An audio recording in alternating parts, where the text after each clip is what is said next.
Yep. Yes, I am running a little late this morning, but you know what? We're still going to have a show, and it's just going to be one of those shows, okay? So, play the intro. Ladies and gentlemen, coming to you live from the Lucky Dog Studio in a hidden location somewhere in the upper Midwest of the United States of America, it's a brother making his own way, but with all the wrong opinions. Welcome to the Morning Night Live with your host, yours truly, P. Dog Night.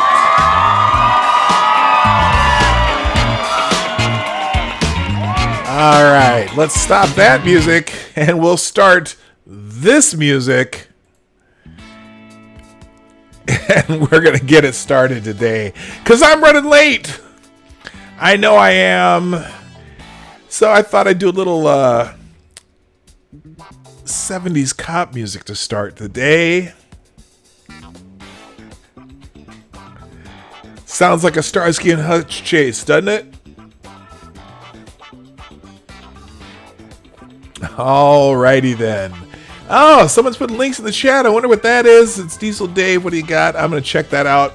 Good morning, everybody. Welcome to the Morning Night Live with your host, yours truly, me, Marty, a.k.a. P-Dog Night on the P-Dog Night channel. Happy Monday on October 7th, 2019. And let's just, in the immortal words of Philip DeFranco, let's just jump right into it. Is that what he says? He says something like that every damn day. I don't say the same thing every day because I can't remember what I said yesterday. So I'll just roll along. But hey, let's say good morning to everybody. I'm looking at the chat over here. Sarah was first. You get the bell, my dear. Thank you for being here. Good morning, Circa Zero. Nice to see you. Haven't seen you around a while. Hello, Shia Grass, Chi-Town J, MC. Hammer Time. You've been gone a while too. That's okay. I know people lurk in and out and have shit to do besides pay attention to me. Good morning, Maddie. Good morning, Diesel Dave and Marsupial Gamer. We got the gang rolling in slowly but surely. I am so glad you are here. So the first story I just thought we'd check out here because we've been talking about Ukraine a lot, and apparently there's a whole lot going on, and I'm so confused. The media has made this all about Joe Biden, but I don't think that's the biggest story when it comes to Ukraine. It's just not. I don't think that's what the president was looking for when he had that little talk that the whistleblowers are talking about, because he originally seemed to be talking about things that happened during the 2016 election, not worried about so much the 2020 election. Even though Biden is part of that, this wasn't about investigating the future. This is about investigating the past. Well, I think part of that thing that we're talking about kind of has to do with this story. Let's see, the 7th. It's from this morning too. It's a bombshell. It's the walls are closing in. It's everything that you thought it was gonna be. Sort of. Apparently, there's a story out there. Let's see. Do I want this in the middle of the screen? Let's put it in the middle of the screen. Bombshell audio. Email evidence shows the DNC colluded with Ukraine to boost Hillary by harming Trump, according to a report. Now, just like I am always circumspect about hearing the first iteration of a story, this particular story has been out there for quite a while, but everyone ignored it when it came out a couple of years ago, because it was in 2017. There was a Politico article about this, but we're gonna go ahead and look at this because it's important. The Blaze, okay? Now that's who's our good friend Glenn Beck, who's looking like Colonel Sanders these days. The Blaze has released an audio recording that they recently obtained that appears to show that Artem Sitnik is that really loud to you? It's just, maybe I just have it up too loud here. I'm gonna turn this down. Tell me if that music's way too loud and distracting. That song is distracting. Anyway, Artem Sitnik, director of the National Anti-Corruption Bureau of Ukraine, admitting that he tried to boost the presidential campaign of Hillary Clinton by sabotaging then candidate Donald Trump's campaign. Now, I thought that foreign countries were supposed to be able to get the hell out of our elections, right? I just don't know. The connection between the Democratic National Committee and the Ukrainian government was veteran Democratic operative Alexandra Chalupa, Yo quiero Taco Bell, who worked in the White House Office of Public Liaison during the Clinton administration and then went on to work as a staffer, then as a consultant for the Democratic National Committee, Politico reported. Chalupa, Yo quiero Taco Bell, was working directly with the Ukrainian embassy in the United States to raise concerns about Trump campaign chairman Paul Manafort. And according to Politico, she indicated that the embassy was working directly with reporters researching Trump, Manafort, and Russia to point them in the right directions. Wow. So they were they colluding with a foreign government to investigate the other party's political candidate? Boy, that sounds familiar. It sounds amazingly familiar. I just don't know. Is that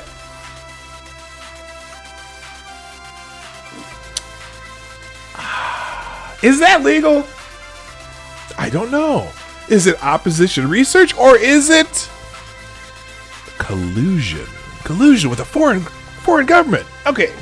The Ukrainian embassy political officer who worked at the embassy at the time, Andrei Telesenko, I said that right, stated that the Ukrainians were coordinating an investigation with the Hillary team on Paul Manafort with Alexandra Chalupa, Yo quiero Taco Bell, and that the embassy worked very closely with Chalupa, Yo quiero Taco Bell. The Blaze highlighted an email from WikiLeaks from Chalupa to Luis Miranda at the DNC. Hey, a lot coming down the pipe. I spoke to a delegation of 68 investigative journalists from Ukraine last night at the Library of Congress, the Open World Society Forum. They put me on the program to speak specifically about Paul Manafort. I invited Michael Isikoff. Wait a minute. Michael Isikoff? Isn't he the one? He broke some story about something back then, right? That name sounds familiar. Who I've been working with for the past few weeks and connected him to the Ukrainians. More offline tomorrow, since there was a big Trump component you and Lauren need to be aware of that will hit in the next few weeks, something I'm working on that you should be aware of. Wow. I can't do that voice anymore. I used to be able to be pretty good at that wow guy, you know, the wow meme on the internet. Wow. The Blaze then reported that Sitnik, who eventually was tried and convicted in Ukraine for interfering in the did you goodness gracious. Sitnik, who eventually was tried and convicted in Ukraine for interfering in the U.S. presidential election in 2016, released a black ledger. Remember this fake ledger that they had on Paul Manafort?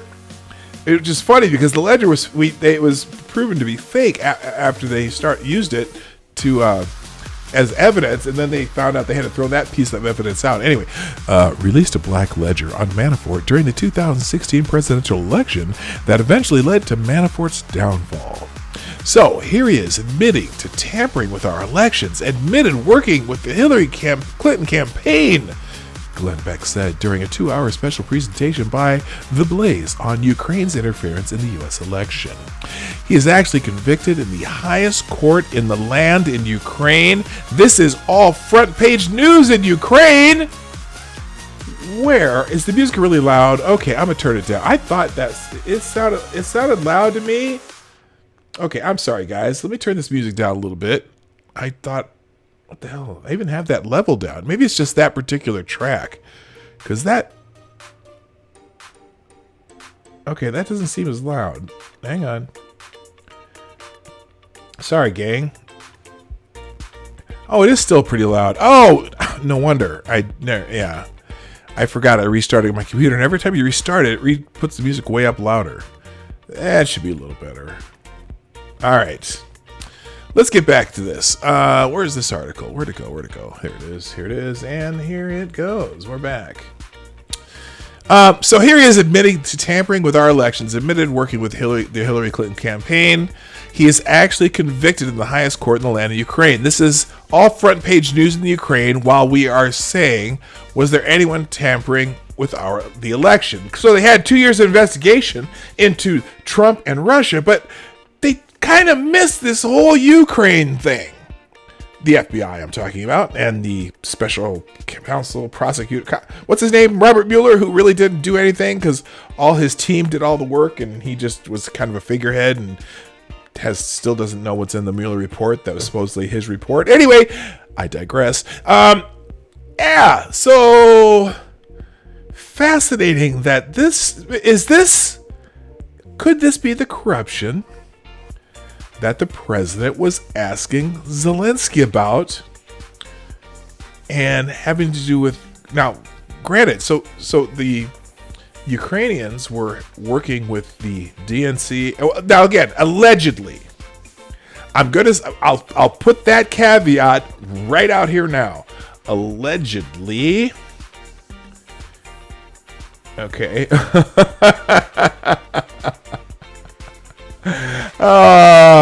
Sorry, I just looked at the chat and saw what you just wrote there, Marsupial Gamer. Yes, I'm sorry.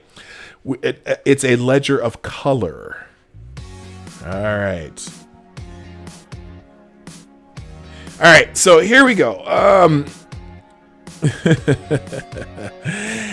Also, in audio exclusively obtained by The Blaze, Sitnik appeared to admit that he worked to boost Clinton by harming Trump's campaign by releasing the, quote, ledger of color, end quote. Sitnik also essentially admitted that Trump was better for America than Clinton because Clinton belonged to the establishment while Trump's focus was solely on promoting America. So we're not going to watch the little Blaze clip they added here.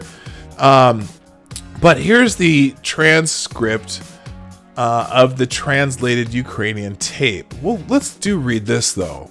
So first there's someone named Koyla. Hang on a second here. It's too loud in my ears. I can't tell. All right.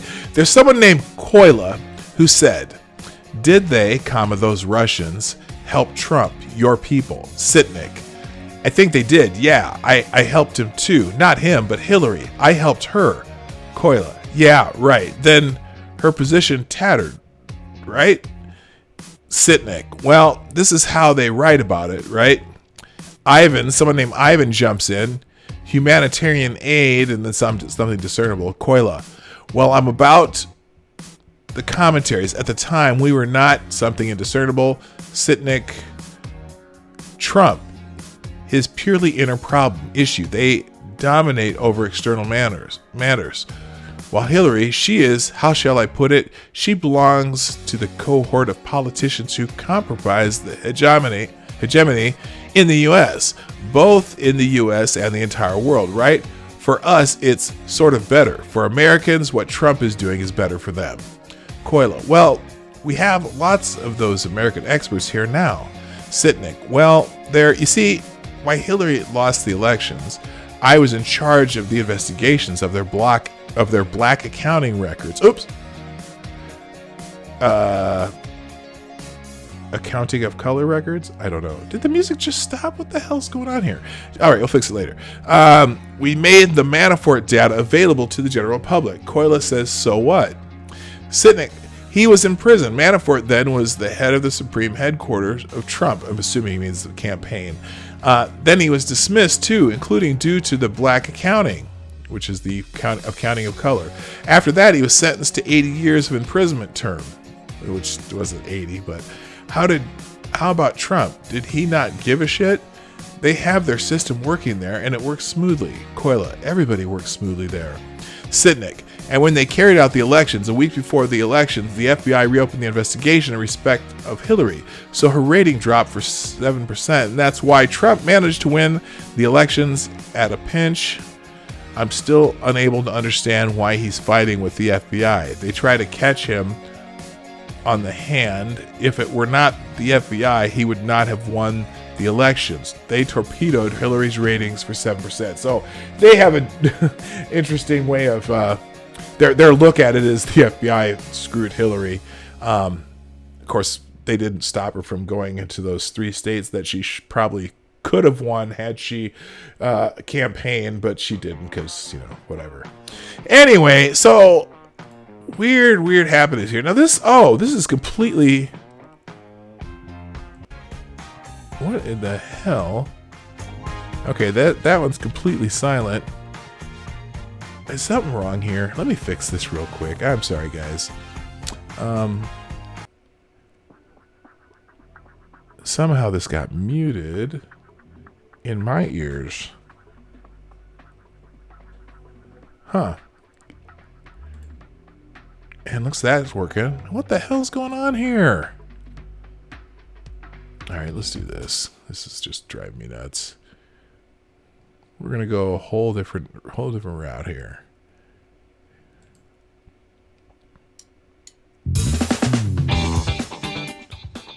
All right, I don't know if you can hear. Well, apparently this has music playing, and I just can't hear it.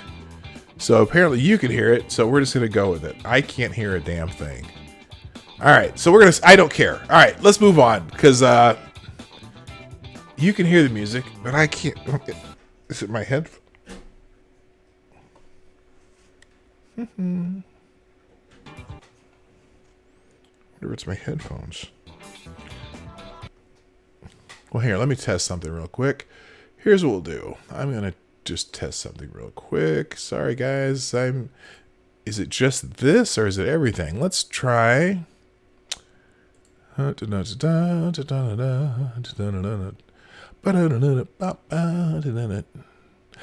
was a video I was going to watch. We were going to try to watch today too, but if I can't get this working. I was scared. Okay. I was scared. It is my sound here. I'm going to try something different here. Hang on. God, what a pain in the butt. Let's try. I think my headphones stopped working, so we're going to put these on because we need to. Hang on. Da-da-da. Plus, we are having a shortened show today. While I'm trying to figure out this headphone issue, I do have a couple of things to say that I can do without looking at the screens and without looking at you. One, the Morning Night Live is sponsored by you, the viewers of the Morning Night Live. Please make sure that you're right down here, over there, or up there somewhere. There's a little arrow that says share. You can share this out while you're watching, or you can follow me on Twitter, which is right here at PDogNight, and I always tweet out the show, and looks like a couple people have done that, have retweeted the show out. I appreciate that. Dar and Sarah, thank you so much. Yeah, you can hear the music. Oh.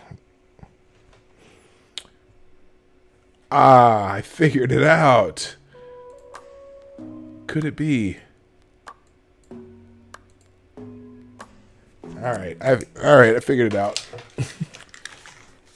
Sometimes you just got to be smarter than the plastic that the headphones are made of.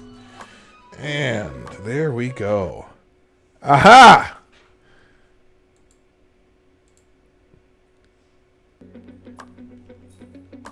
All right. And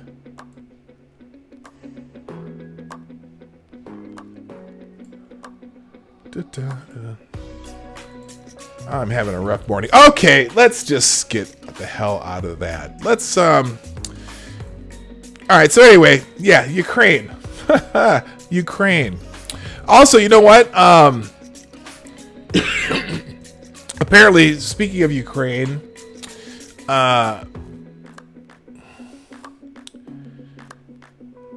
let's see, where is it? Oh, I hit the wrong one. Gosh, I'm having a hard time today. I'm sorry, this is just one of those days. Not boomer ears, it's... By the way, let me say, some people have dropped in while I've been dicking around here.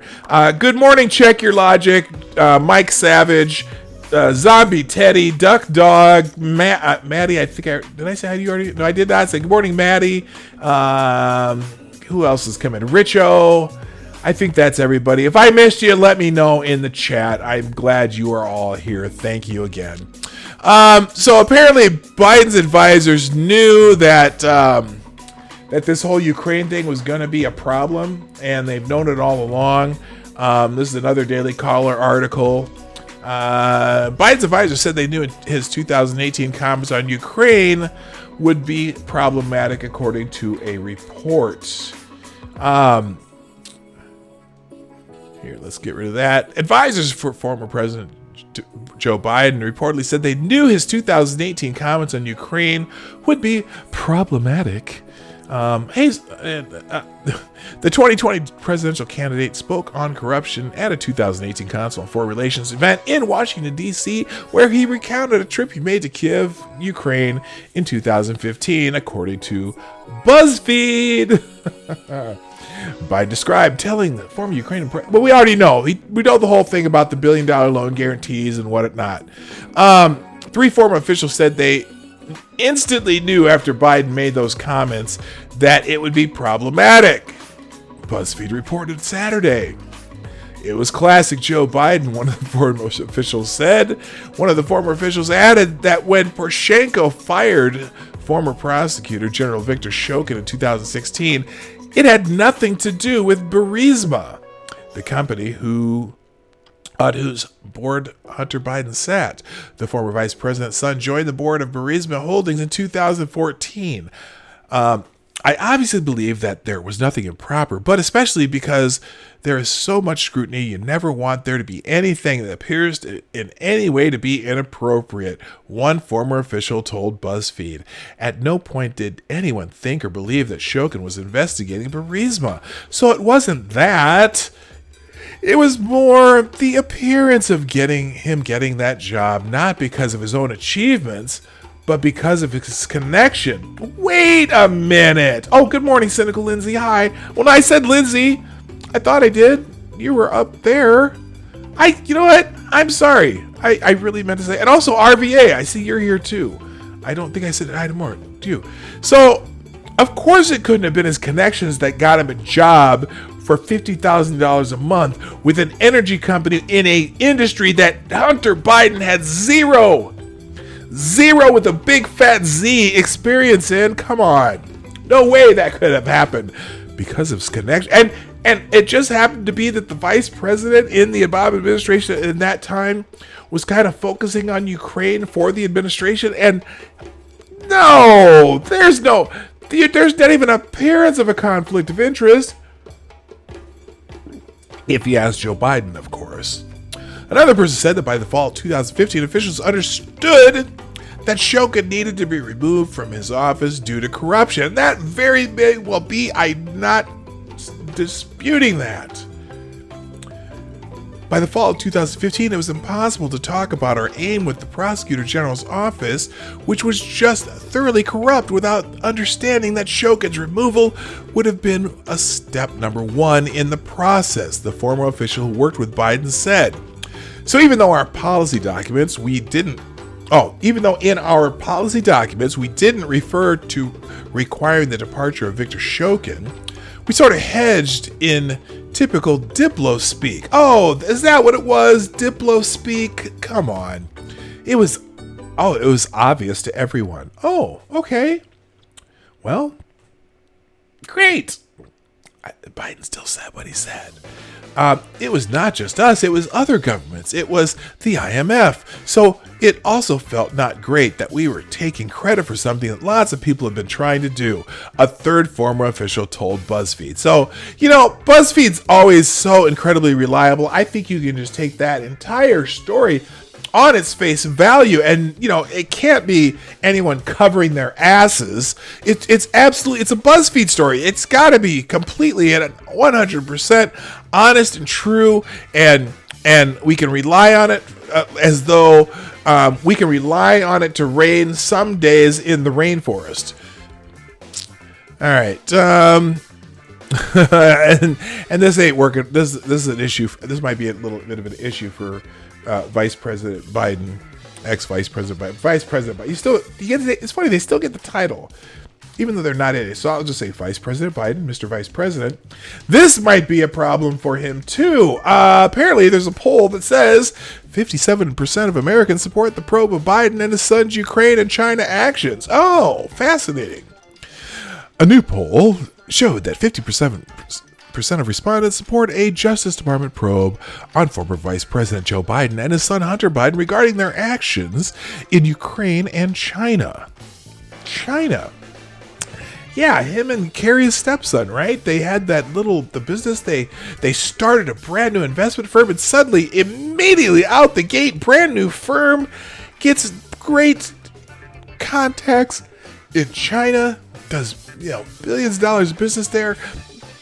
How does that? There's these giant investment firms that have been established for hundreds of years, and the little investment firm by Joe Biden and what's his name, something Hines, suddenly just poof, they start a company and poof, they got connections in China. Good for them. Good for them. The Secretary of State's stepson and the Vice President's son. No, just nothing strange about that. That's just how it works great. Only 37% of respondents were against investigating them, according to the new poll by Investors Business Daily, TIPP, published on Friday. The question was, should the Department of Justice investigate Joe Biden and his son regarding Ukraine and China? Yes, 57%. No, 37%. Okay, so what's she surrogates? Oh yeah, here, surrogate spin. That's after the debate. I don't need that.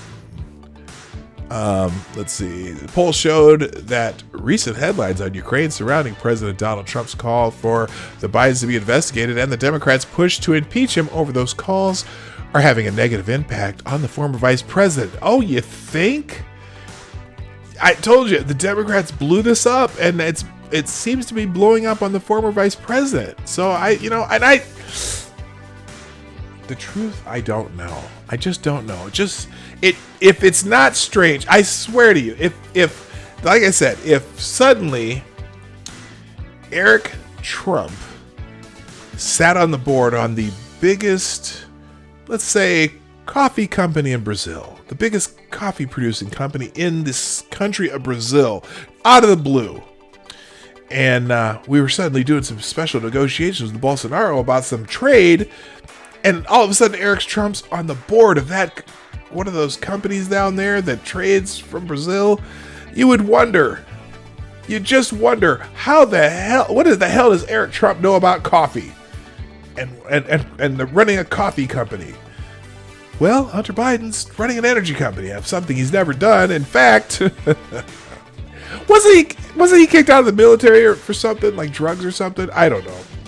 But hey, he sure landed on his feet just nicely.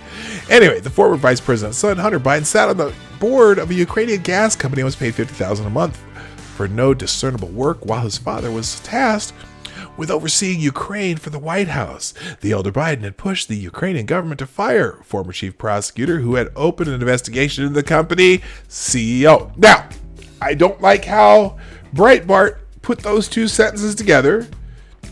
Okay, it is factual, yet it assumes one has something to do with the other. It's possible one has something to do with the other. And it seems like it very well could be something, one having something to do with the other, but we don't know for sure. The Bidens have denied doing anything improper, and the former vice president has denied ever speaking to his son about his work, although conflicting accounts, including from his own son, have emerged, as well as a picture of him, his son, and a Ukrainian gas executive on a golfing trip together. Now, again, that picture, yes, the friend, whatever, the guy they were golfing with was a Ukrainian gas executive. However, he's not Ukrainian. He's an American associate of Hunter Biden's, but those guys on the same board of the same company playing golf together. As I think about how I deal with my son. Okay, my son's a great kid and he's got a great job. He's a software engineer with this trucking company, or not trucking, logistics firm, whatever. And pretty much because he's living here right now. They're looking for a place. He and one of his buddies are going to be roommates. They're looking for a place, but he's been living at home right now. And when he's around, or when he comes home, or once in a while when I see him, if he's not off with his girlfriend or his friends or whatever, I talk to my son and I say, "Hey, how's work going?" And I'm pretty sure that if I went and played a round of golf with my son and a couple guys from his work, I would probably go, "Hey, how's things going? What do you do there? What's your job there? What do you do there?" I might just ask him a couple questions. Don't you think? And so if they're on a golf trip with two people from the same company, one works for the company that my son works for, I'm going to ask him, "What y'all doing over there?" Okay, I just might. It's maybe, but then again, maybe, just maybe, Joe Biden and his son don't talk. So they were, but they begrudgingly went on the same golf trip together, and they went and played a round of golf, and maybe they didn't talk. The other guys talked, and Biden talked to the other guys, but they didn't talk because they're having a little tiff, and so they don't talk. Maybe that's what it is. The younger Biden also had ties with an investment firm that raised funds in China. He once accompanied his father on a work trip to China and appeared to further those ties during the trip. Well, that's fascinating. Wasn't his father the vice president of the United States at the time? Fascinating. Anyway, so this poll says that they think that he should be that it's a perfectly legitimate to investigate that those relationships and their ability to get some work done in Ukraine. Okay. All right, moving on. Apparently, now there's a second whistleblower. Haven't read a whole bunch about this, but I see a headline here about it, so we're going to click it. And let's see, this is a Daily Caller article also. Apparently, let's see here. Whistleblower's attorney says second complainant. Oh, the whistleblower's attorney says this. Says there's a second complainant with first-hand knowledge, and they've come forward against Trump. Well, we already know what happened. So I'd like to know what the first-hand knowledge. What are you going to get new out of the first-hand knowledge if the president's already released the transcript of, or at least the memo of the conversation they had? So it's going to be interesting. At one point, Senator Chuck Schumer was saying that, if you don't want to mess with the intelligence community, because they have 6 ways to Sunday to get back at you. I'm wondering how much this second whistleblower has on Trump. And anyway, attorneys for the whistleblower who filed a complaint against President Donald Trump over a phone call with the Ukrainian president say they are now representing a second complainant who has firsthand knowledge of Trump's dealings with Ukraine. Now, by firsthand knowledge, that would mean that this person would either have to have been there at the time of the calls, because you have firsthand knowledge means you're there listening to the president in first person, or had the president wiretapped. I mean, firsthand knowledge, that means you're there. You're in the room. All right, so let's move on. I'm just spitballing because I haven't read this article yet, and I'm going to see where they go with this. But that's what I'm thinking. By the way, good morning, ex-Bubba Hotep, and the gayest person on YouTube, and Tyler F. How you doing? Good morning. I think I got everybody so far. All right. This second individual reportedly also works for the intelligence community. Why are all these intelligence community people hanging around the president? Are they wait a minute. Are they spying? I don't know.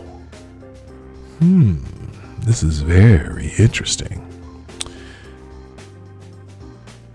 The second individual reportedly also works for the intelligence community and has already spoken to the IC's Inspector General about the information he has relating to Trump's attempt to get Ukraine to investigate former Vice President Joe Biden. So now see, look, even the Daily Caller is doing this thing because now the narrative and the Daily Caller's caught up in it, where they're making this investigating former Vice President Joe Biden the primary part of the phone call, and that was the secondary part of the phone call, and I just don't get it. This narrative is strong. This narrative is strong. I feel the force in this narrative. I can confirm that my firm and my team represent multiple whistleblowers in connection to the underlying August 12, 2019 disclosure to the Intelligence Community Inspector General Andrew Bakaj, the managing partner of the firm representing the whistleblowers, confirmed to ABC News. Fabulous. It's not clear what information from the initial whistleblower complaint the second individual is able to corroborate, and that's just it. No. We already know. So what's the point of the second whistleblower? Oh, just to have more fodder for the narrative. Apparently, the first whistleblower did not have direct knowledge of the president's phone call with Ukrainian President Volodymyr Zelensky and misreported several details of the call, according to the transcript released by the White House. Yes, he did. Had several details wrong, and also has some issues with how he may have gone to Adam Schiff's staff before he even came out with this whistleblower report. But we may get to that today too. The president and his allies sought to discredit the initial whistleblower complaint by pointing out that it was based on hearsay, an attack that will be less effective against a second whistleblower with first-hand knowledge. Well, now the first-hand knowledge is yesterday's news, isn't it? I don't care. Who cares? I mean, unless this supposed whistleblower, unless they have new information that's completely new, it doesn't. Who cares? I don't know. Well, I guess we'll find out. We'll find out what the second whistleblower has. Trump tweeted about reports that a second individual was coming forward on Saturday night, incorrectly claiming that the individual also had secondhand info. Okay, he got that wrong. Fine. The first so-called secondhand information whistleblower got my phone conversation almost completely wrong. Now word is they're going to bench another whistleblower. Going to the bench, and another whistleblower is coming from the deep state, also with secondhand info. Meet with Shifty, keep them coming, the president declared. Okay, yeah, who cares at this point? We got the information that they're looking for, and so now they're fighting that out. But what is the second whistleblower? unless the second whistleblower has new information that's brand new, that is at firsthand. Anybody feeling this at all? Oh yeah, super chats. I don't have super chats or YouTube. If you need me to absolutely see something, in the description down below is my Streamlabs link, by the way. All right. Okay. Second whistleblower. Whoop-de-doo. I don't know what's going to be new. Let's see here. Democrats impeachment star chamber of whistleblowers and leakers. So now they have more whistleblowers telling you something that we already know. Okay, great.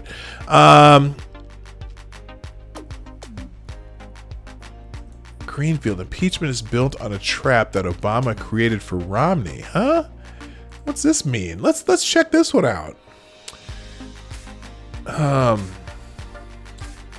Okay, so the Whistleblower Protection Act was put into place for the stated purpose of fighting waste and mismanagement in the civil service.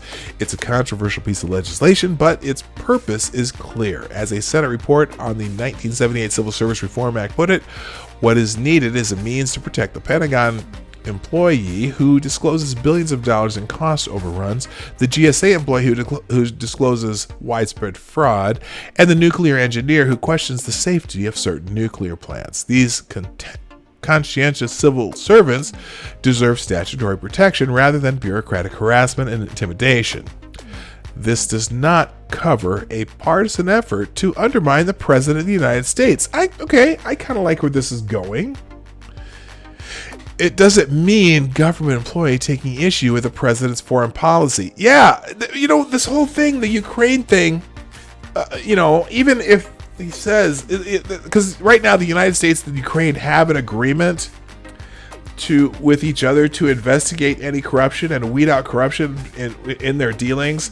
So if Joe Biden just happens to be part of that corruption investigation, so be it.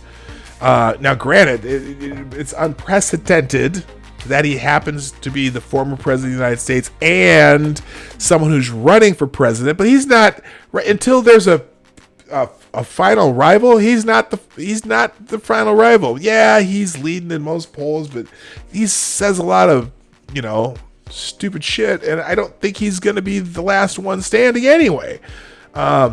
He's literally leading the polls because he's Obama's vice president. But man, he keeps saying stupid shit on the trail, and people. I think Elizabeth Warren is kind of leading anyway. But now this stuff's all legitimate to me. Maybe it's 57% believe that they should be investigating it. So I get it. And it's sure Biden was in an interview the other day saying, there's no conflict of interest. Really? Yes, there was major conflict of interest. Okay, don't even pretend there is. There is nothing you can say that the scent of impropriety was quite strong. Whether or not there was actual impropriety doesn't matter. There was conflict of interest in you being the lead guy, making sure that Ukraine dumped this prosecutor. Okay?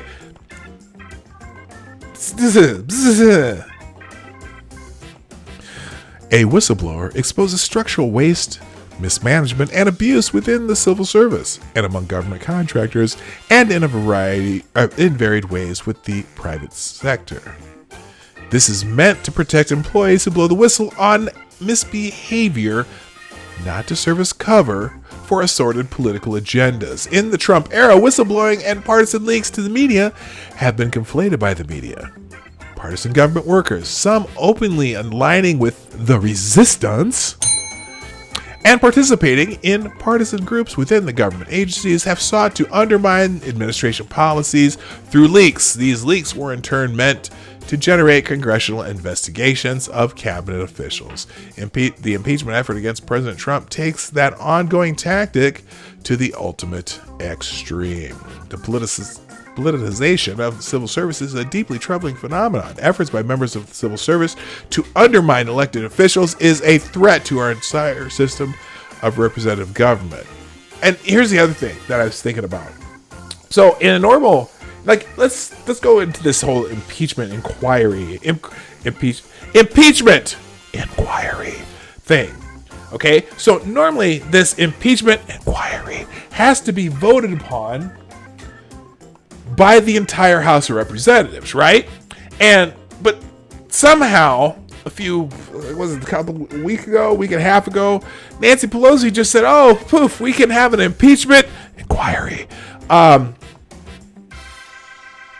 now we can, all 6 of these committees can start investigating and having their impeachment inquiry meetings. But you know what? The Congress hasn't voted on this impeachment inquiry. Okay? And so technically, without an official voted upon impeachment inquiry, none of these committees are supposed to have subpoena power. And yet they're subpoenaing people left and right. I just don't. What the hell is going on? Anyway.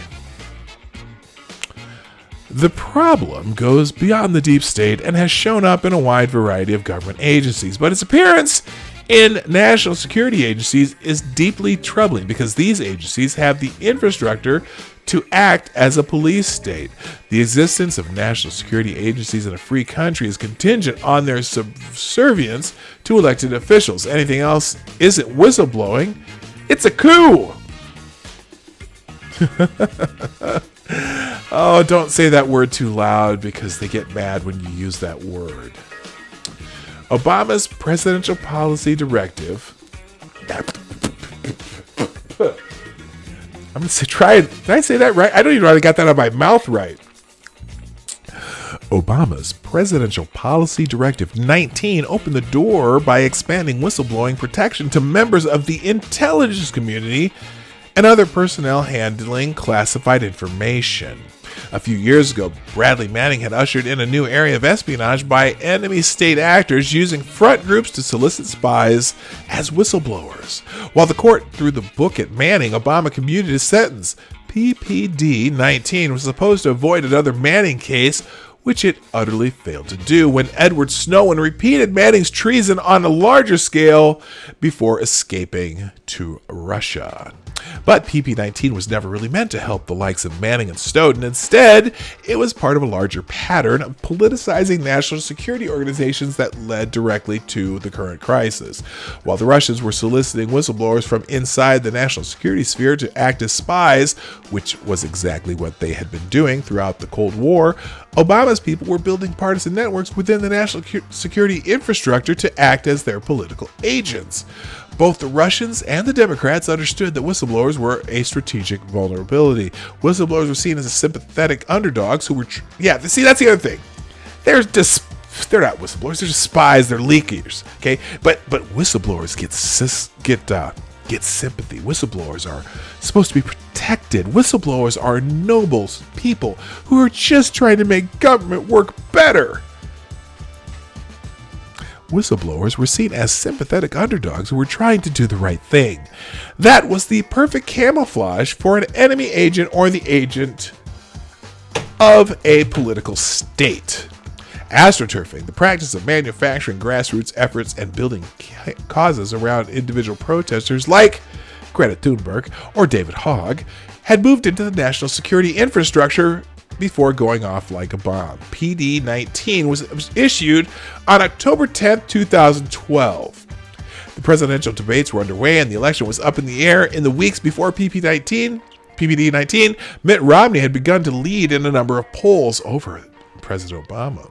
It is striking that PPD-19 came out during the exact same period that Romney was leading in as many polls as he ever would in that election. On October 9th, the day before PPD-19, even a daily cause or whatever you call it, SEIU poll showed Romney in the lead.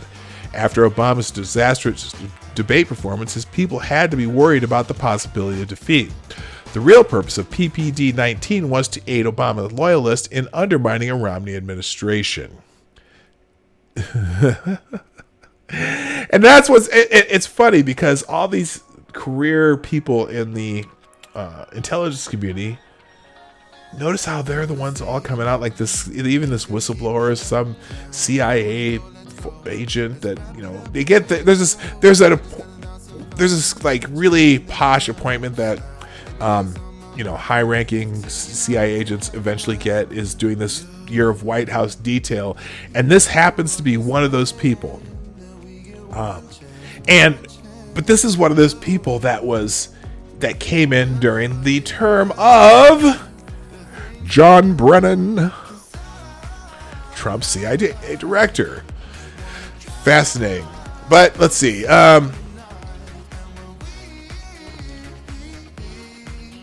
But Romney had run sharply against Obama on national security, and Obama's cronies knew that there would be significant foreign policy differences there. PPD-19 may have been their answer. Romney lost, but PPD-19 remained obscure. It should be obscurely. By the time Trump won, the weaponization of the national security infrastructure and national politics was complete, with national security organs spying on Trump associates, investigating his campaign, and trapping his associates, leaking his phone calls, and now setting the stage for impeachment. The Russian conspiracy theory was not a counterintelligence investigation, and Ukraine impeachment isn't whistleblowing.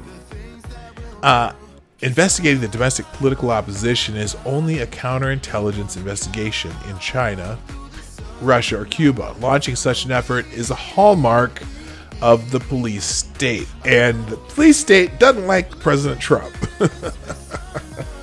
Whistleblowers don't have a partisan political agendas aimed at elected officials. Until now, the two worst cases of activists and spies pretending to be whistleblowers were Daniel Ellsberg and Edward Snowden. The Ukraine case has some similarities to the Pentagon Papers case, but there isn't even the pretense that this fake whistleblowing is about anything other than going directly for the President of the United States, not indirectly through his policies, but directly aimed at him. Whistleblowers aren't supposed to have any agenda except the law and organizational standards, and whistleblowing protections are absolutely not meant to serve as cover for partisan fights or assaults on elected officials. Whistleblowing protections are meant to protect government employees in the civil service from retaliation by their supervisors in the civil service when they report waste or abuse. They are not meant to allow an anonymous government employee to assist in a partisan campaign to remove the President of the United States as part of a ploy orchestrated by the opposition party. So I'm not going to read the rest of this, but yeah, and that's certainly what it seems like. Now it's fascinating. I was watching something. I clicked on something last night, and there was somebody. It was on Twitter talking about how even some like rank and file Democrats, not necessarily the leadership, but rank and file people, are saying, this doesn't really look good what they're doing to Trump. And I'm telling you, I can't imagine the people who aren't loyalists of one party or the other. You got your all Trump people over here, and you got all your hardcore Democrats and the never Trumpers over here. Remember those never Trumpers who are supposedly formerly conservatives, but now they're never Trumpers, and they're all. It's funny, it's like the Jennifer Rubins and the Bill Kristols of the world who are now just totally on board with these guys over here. But anyway, there's all these people in here, though. Okay, not here, but the people in here, right? They got to be looking at this going like, well, I know Trump's a jackass, but Joe Biden and his son, that is that's pretty suspect, right? And man, these guys are Adam Schiff doing all this BS now because Adam Schiff. Adam Schiff just doing all this shifty shit. Shit. Okay, say that 3 times fast. Schiff's shifty shit. Schiff's shifty shit. Schiff's shifty shit. Schiff's shifty blah, blah, blah, blah. I do have my reparations coffee, and it will help me say Schiff's shifty shit.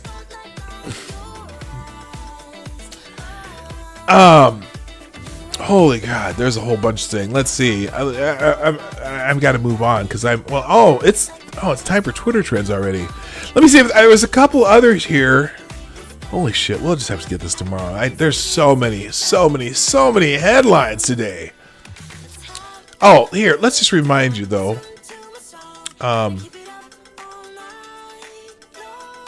Just a reminder for those who care.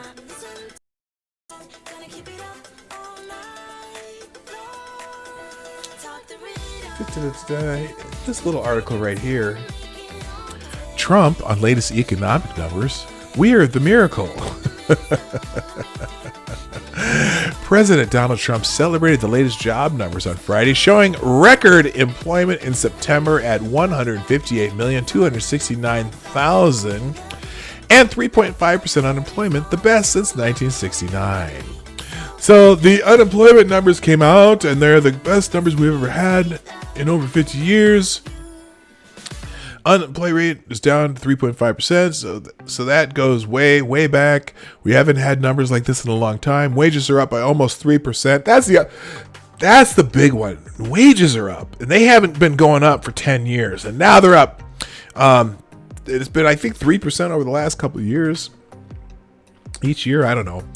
That's a fantastic increase for everybody out there working, Trump told reporters before heading to Bethesda, Maryland to meet the wounded warriors. So yeah, there's another one here. There's another. Let's see, where's the other one? That can't be bad news for Trump, could it?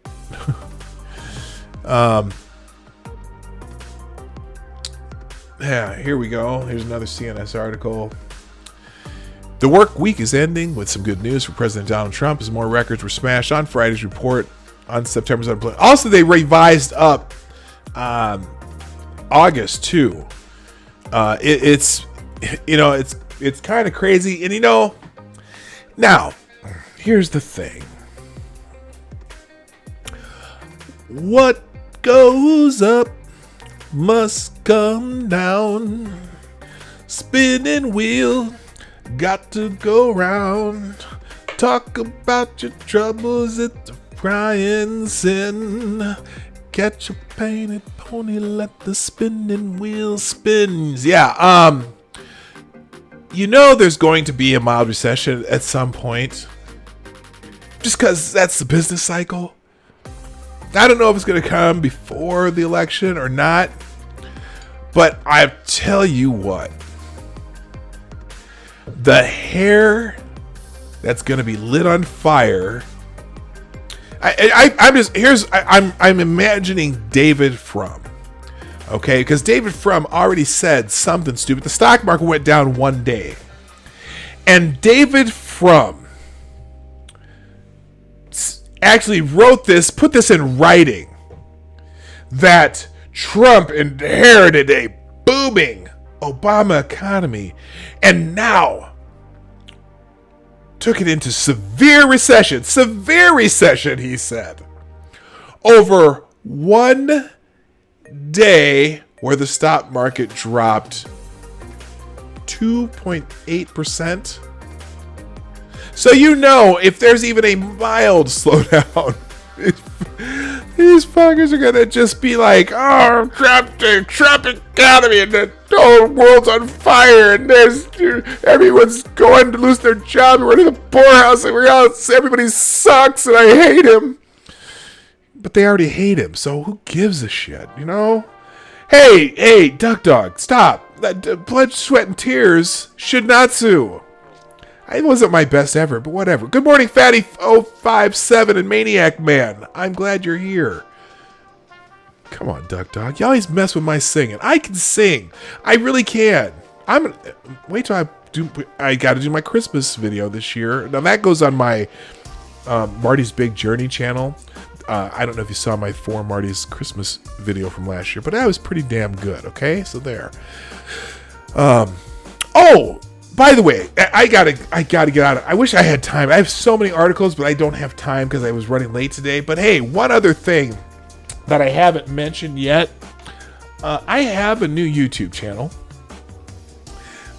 for some reason, I didn't remember why. I think it's because I was talking with Sinatra Says, and he was telling me about his Creepsin channel, which is creepypasta, which is basically kind of, those stories that go around, camp stories where, the guy with the hook and the hook's hanging on the car at the end, and, just creepy little stories like that, right? And that's what creepypasta is. And so I've recorded a couple creepypasta stories, and I put them on my channel.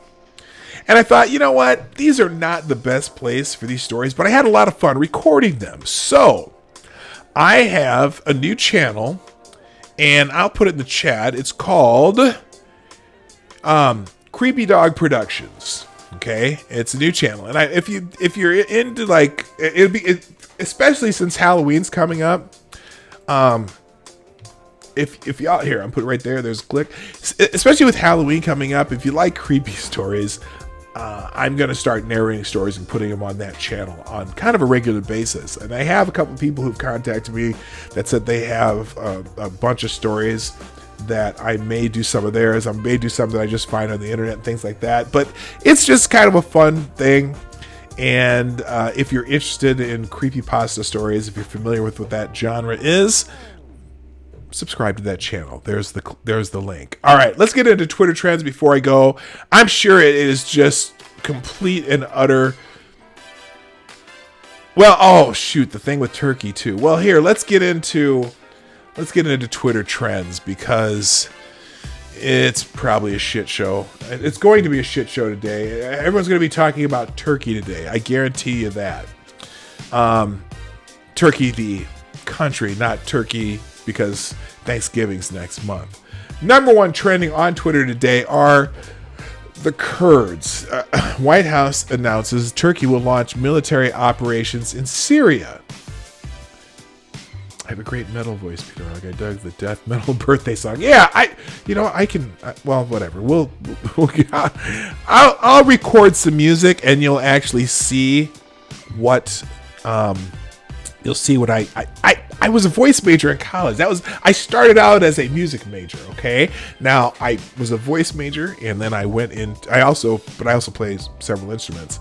But that was my major in college. Now, 2 years into college, I realized that there were a lot of people who are music majors in college that were way, way more dedicated to music than I was. Because I just wanted to be a choir director, maybe a high school choir director, something like that. But even that, there were people who were way, way more dedicated than I was.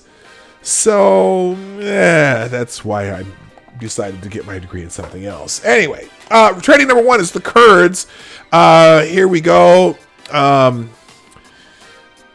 president, let's see. Let's just hear what people say. You know what? So everyone's saying that we're leaving the Kurds to abandon the Kurds.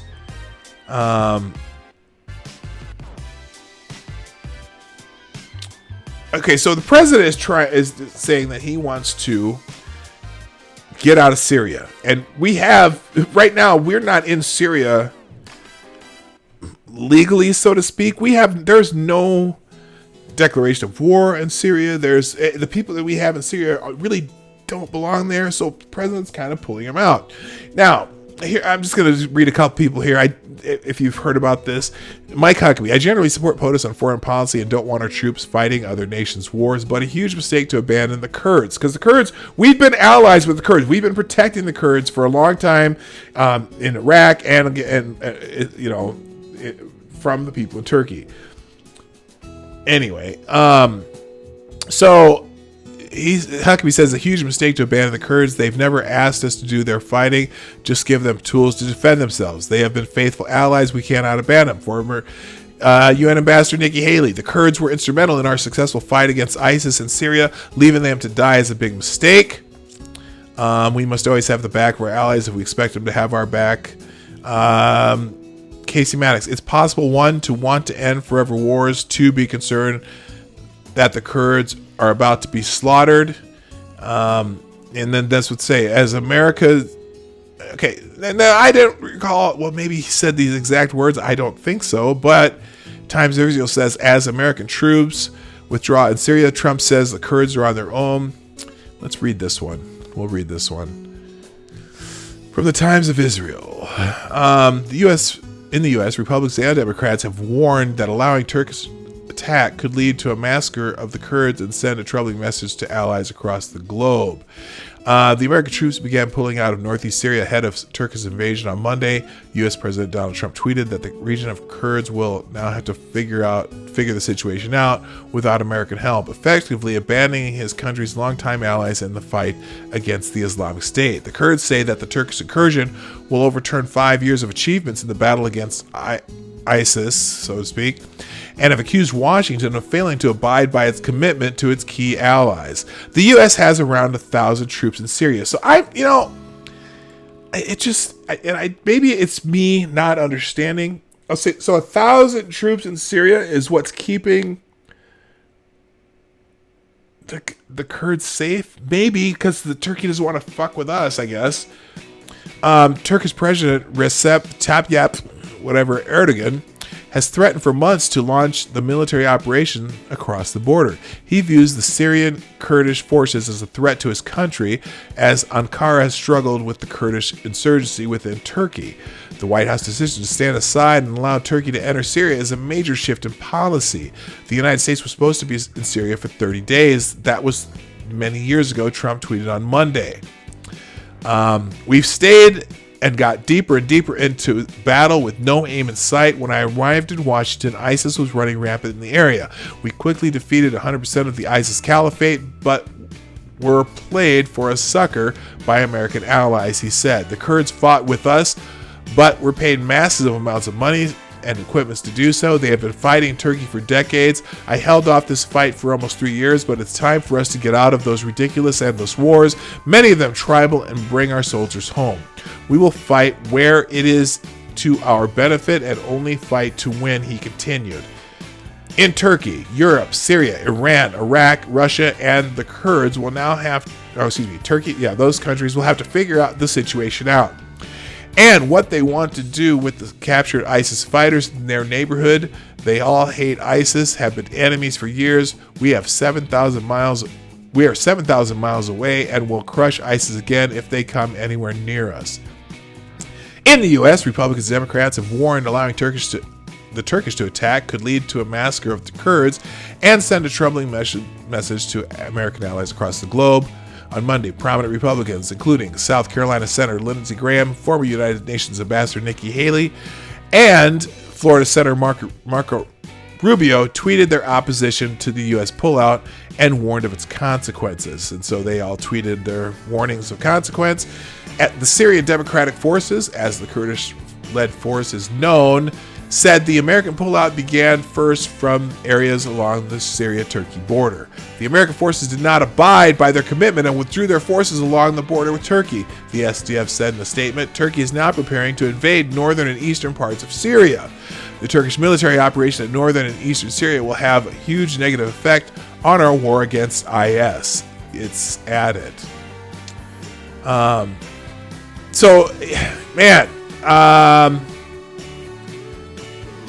This is one of those where I don't know, man. I mean, people in your own party are saying we can't abandon that area.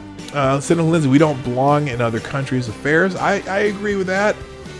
I just don't. But was it our job to protect the Kurds? And if we only have 1,000 troops there, and we've given the Kurds equipment, are the Kurds actually holding them off, or is it because Turkey is afraid to attack Americans? Because that's just not something you do if you're Turkey. So that is so difficult a situation.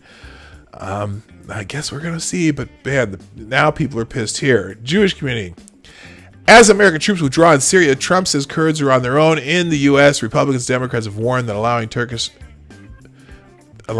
attack could lead to a massacre of the Kurds and send a troubling message to allies across the globe. That's for the Times of Israel.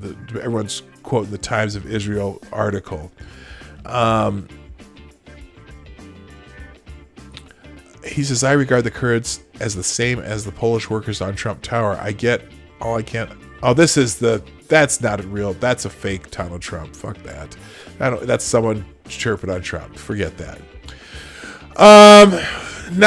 This is not good, man. And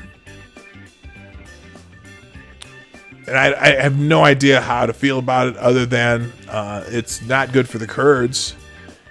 Oh my God. Paul Krugman, of course.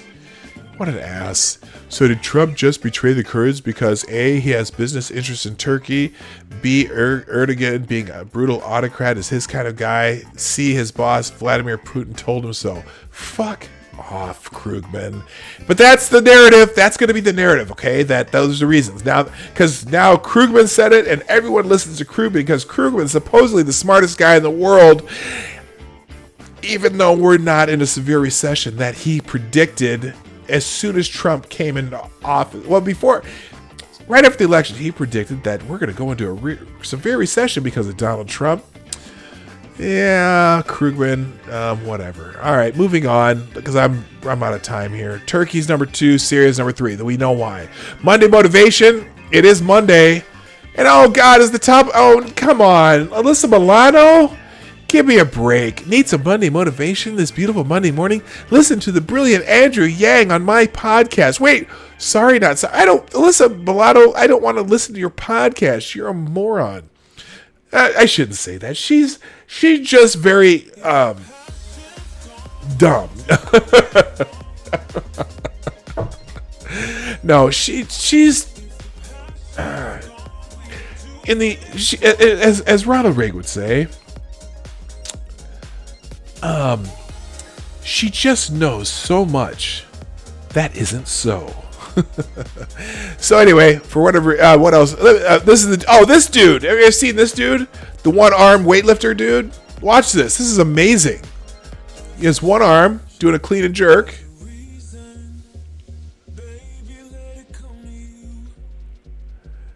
All right, so there you go. What's your excuse? That's my Monday motivation. I better start working out. All right, I'm going to move on. Let's go. Jay Gruden is trending because Washington fired.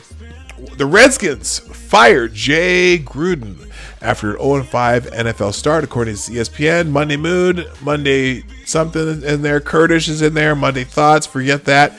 Cancel WWE Network. Why is that trending? We did last night. The weirdest part about WWE, cancel WWE Network, is finding out that people pay for a WWE streaming service, or that it exists, or that people would watch WWE. I don't know, man. Why?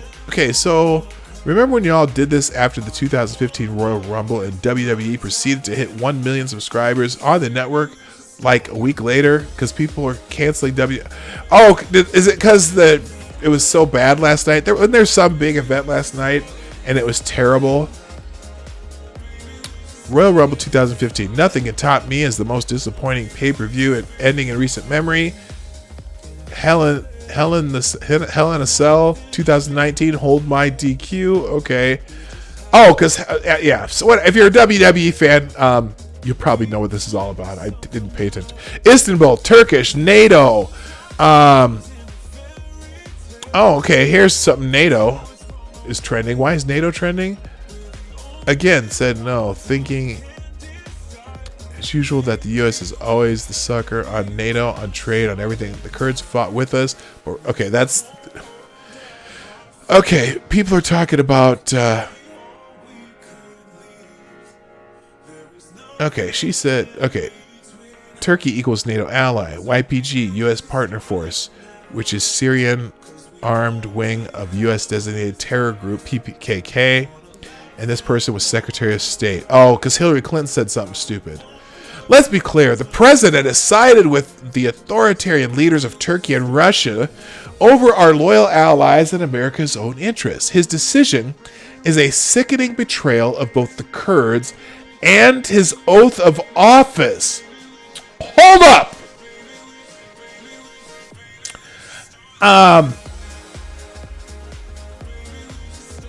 Is Turkey an enemy of the United States. Forget Russia for a second, which even Russia technically is not an enemy. We're not at war with Russia. Although, if you listen to Democrats, you think we were. Russia is an adversary, yes, economically and as far as world power, but enemy? Nah, probably not. Although we've made them that now that, all this Russia bullshit. But betrayal of his oath of office. How? Pulling troops out of a country we're not supposed to be in? And then, so this person, look at this. Turkey is part of NATO! Oh my God. YPG, a U.S. partner force, which is Syrian armed wing of U.S. designated terror group, PKK. And this person was Secretary of State. Of course, David Frum, who I just mentioned, she said loyal allies. Obviously, Hillary Clinton remembers Turkey was a signatory to the NATO treaty. Does Erdogan remember? Well, Frum, I don't know. We're not NATO for Europe's benefit, or not just for Europe's benefit, but for our own. This is not a zero-sum game. The asset we contribute to the world's stability directly benefit U.S. War, invasion, and threats to Europe directly impact U.S. NATO is to our benefit. It can be, but if they're not, oh my God, because he's talking back to Trump, who says, again, said no, thinking as usual, that the U.S. is always the sucker in NATO. Because, yeah, everyone relies on us. In 2011, NATO intervention in Libya, which helped topple the government of Muammar Gaddafi, was done to put an end to his attempts to stop foreign exploitation of the continent, the strongman wartime something or other. Yeah, Libya. Oh my God! Let's not even start on Libya. Forget NATO's trending. Everyone's going to be talking about the Syria thing all day. Oh, not Judge Barrero. Judge Barrero says Donald Trump is not a king. He invoked abstention. So Judge Barrero is saying that Trump needs to turn over his tax returns. On what basis? There's actual case law that's been gone through the courts that says he wouldn't have to. What is this? Criminally proceedings shunning the concept of inviolability of the person of the King of England and bonds. Oh, he brought in that Trump's not a king. Okay, so Judge Victor Barrero, where is it here? Apparently he says 75-page opinion that Trump needs to submit tax returns. Why? Here's it. My favorite part of the U.S. District Judge Barrero ruling on Trump's tax returns needing to be handed over is this section about the DOJ memo about whether or not a sitting president can be indicted. Rough translation. The fuck out of here with that bullshit.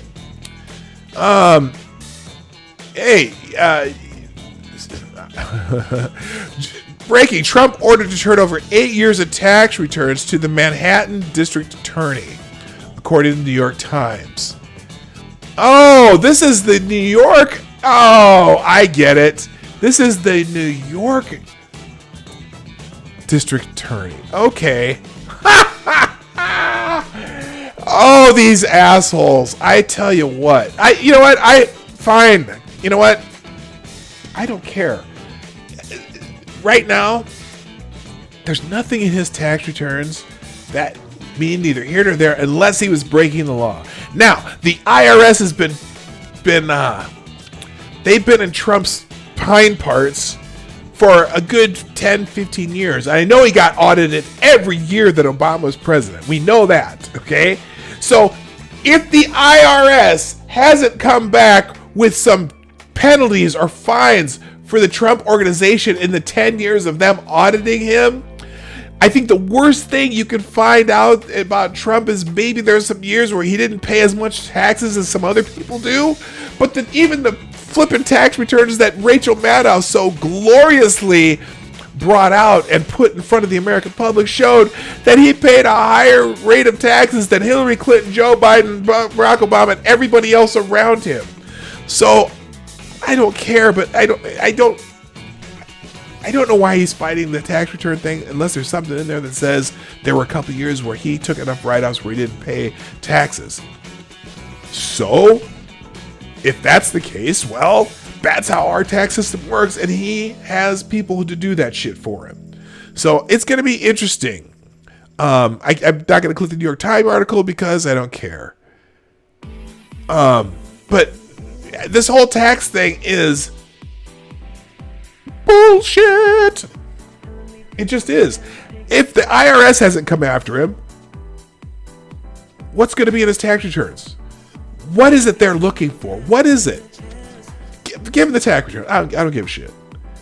You know, I don't care. I don't care. Okay, so Judge Barrero is trending because he's the hero right now, ordering the president to turn over 8 years of return. You know, the other thing, you know, Trump is in New York. Doesn't the New York State Treasury have his taxes? What's the point here? This is all just, oh, fucking A. Mattis is trending. Why is Mattis trending? Here's a moment to resign. Secretary Mattis did so under similar circumstances. Pentagon completely blindsided by White House order to pull U.S. forces back from northern Syria, greenlighting Turkish invasions. U.S. officials, well, you know, I don't know how the Pentagon could be blindsided if the Pentagon has the job of pulling the troops. Trump didn't say, hey, you over there, pull those troops out of there. Fuck.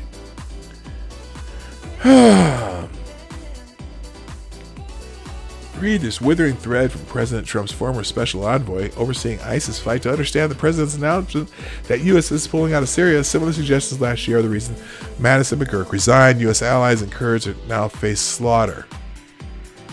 Here's the thread. I'm going to put it up here if you're interested.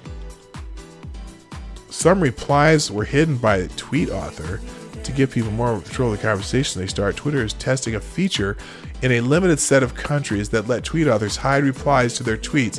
Hidden replies are moved to a separate page, which you can view by selecting the hidden reply icon on the tweet. Okay, whatever. If you want to read that thread, I don't have time today. Maybe I'll read it when I get home this afternoon.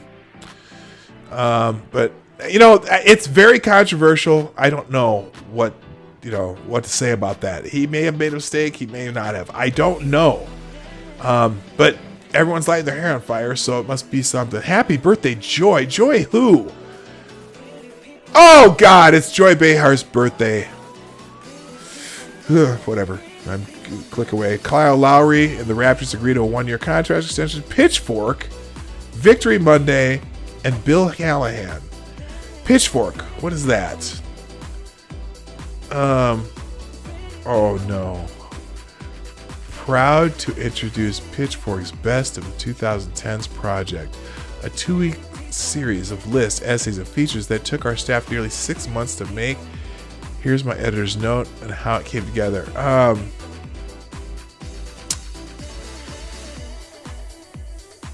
I don't know what Pitchfork is. I mean, it has that little 3 arrows thing. Is that? Oh, Pitchfork says it's the most trusted voice in music. But I think most people are expecting this to be that 3 arrows thing, you know, kind of an Antifa thing or whatever 3 arrows stands for. That's weird. So people are probably following that thinking, oh, this has something to do with 3 arrows. But apparently it's a music site. Okay, whatever. Victory Monday is for the football. I'm gonna get out of that. And Bill Callahan is the last thing twitting. He's a football coach, isn't he? Oh no. Bill Callahan's gonna be interim head coach for the Washington Redskins. So that's it for today. You know, I guess I need to brush up on my Syria, Turkey, Kurds, Middle Eastern geopolitical, knowledge. I don't know anything about any of that stuff. Other than, people are really concerned about the Kurds, and I understand that because the Kurds have been our allies in the fight against ISIS. I don't know if, pulling 1,000 troops, the president didn't just pull 1,000 troops on his own. he didn't just go, oh, nope, just pull them troops out of there. Somebody in the Pentagon he talked to, and they had a back and forth of whether or not those troops should stay and why they're there and why they should stay or why they shouldn't stay. And somebody agreed with it because he's not going to just do it on his own. He's not a military expert. So somebody got on board with it. Now, I don't know how that all works, but that's gonna be the big thing of the day. And again, that's a policy decision of the President of the United States, and I'm sure the hawks all hate it, and now everyone hates it. The Democrats hate it, the hawks hate it, the neocons hate it, the whatever. I don't know. I just don't know. I'm gonna spend some of my day this afternoon figuring out what that means, and then maybe I'll have an opinion tomorrow. By the way, good morning, Functional. I didn't see you pop in, but I'm glad you're here. And so anyway, I gotta go. This has got to be it for today. I'm so happy you all came and hung around with me today. It looks like I got a bunch of people still here. Yes, good. If you haven't done so, before you go, make sure that you are subscribed and your bells, that little bells click so you know when the streams come up. Also, follow me on Twitter or Gab or Minds, although Twitter is the main one I use. I don't really use the other two, except for this channel. And if you haven't done so, if you liked what I do, hit the like button. That's down here. The share could be up there or down here. Do all that stuff. And for future reference, if you ever want to make sure that I say something that you are writing in the chat and I haven't paid attention to it, there's always the super chat function. That also gives me incentive to move along. But that's super. I only do that. I didn't really complete that sentence. I only do that through the Streamlabs link down below until I get 1,000 subscribers, and maybe. Nah, I probably won't. I'm probably never going to monetize this particular channel. Also, reminder, I do have a new channel called Creepy Dog Productions. That's up there in the chat somewhere. That's if you like creepy stories, that's where I'm going to do all my narration there. So, thank you so much for being here today. I really got to go. My name is P Dog Knight.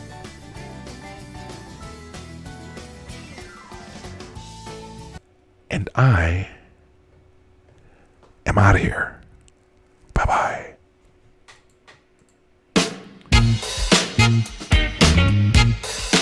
Ladies and gentlemen, coming to you live from the Lucky Dog Studio in a hidden location somewhere in the upper Midwest of the United States of America, it's a brother making his own way, but with all the wrong opinions. Welcome to the Morning Night Live with your host, yours truly, P Dog Knight.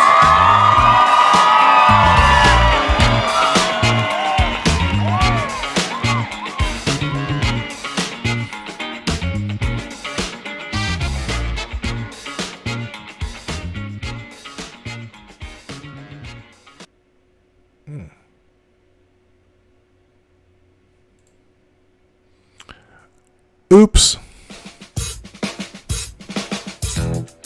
Hey, this is P-Dog Knight, and I want to thank you for joining me today on the P-Dog Knight channel. Before you go, if you like what you saw and you're not already subscribed, please make sure that you hit the subscribe button down below, and definitely click that bell that pops up afterwards so you'll be notified when I post new videos or when we go live. I broadcast my live show, The Morning Night Live, Monday through Friday, 10 a.m. Eastern, 9 o'clock Central, and 2 p.m. GMT. A special thanks to all supporters of this channel who share our videos on social media and who make donations through our Streamlabs link in the description below. Thanks again, and until next time, I'm P-Dog Knight, and I'm out of here.